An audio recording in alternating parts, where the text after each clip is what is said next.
Hi guys! So ito yung Anycast na binili natin sa Shopee.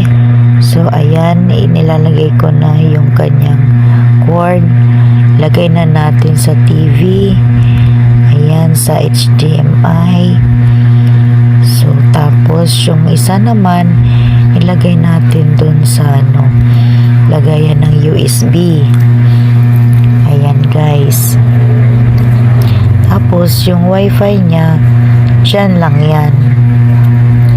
Kahit saan mo ilagay.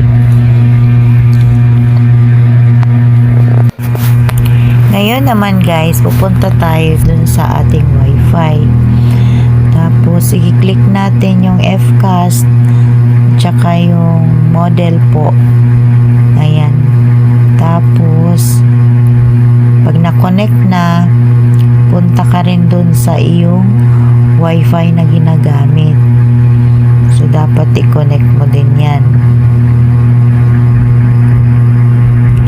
Pag na-connect na yan, ayan, connected na. Ayan guys, nandyan na tayo sa system. Tapos punta tayo sa display. Ayan yung display. Click natin yan.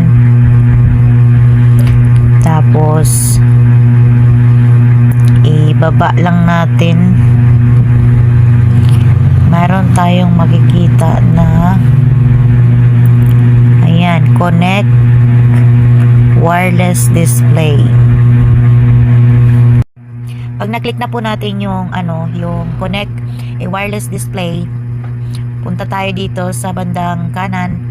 Okay, may makikita tayo dyan na Fcast.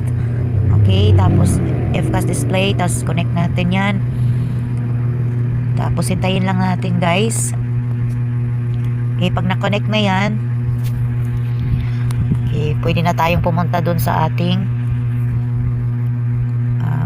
ituturo. Yan guys, punta na tayo sa ating PowerPoint, yung ituturo natin sa araw na yan.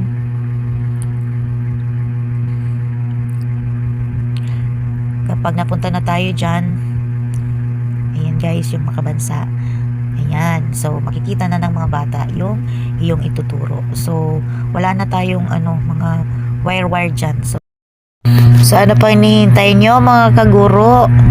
Bumili na kayo ng Anycast para hindi na hassle.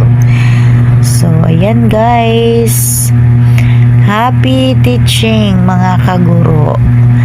Mag-avail na rin kayo ng Anycast.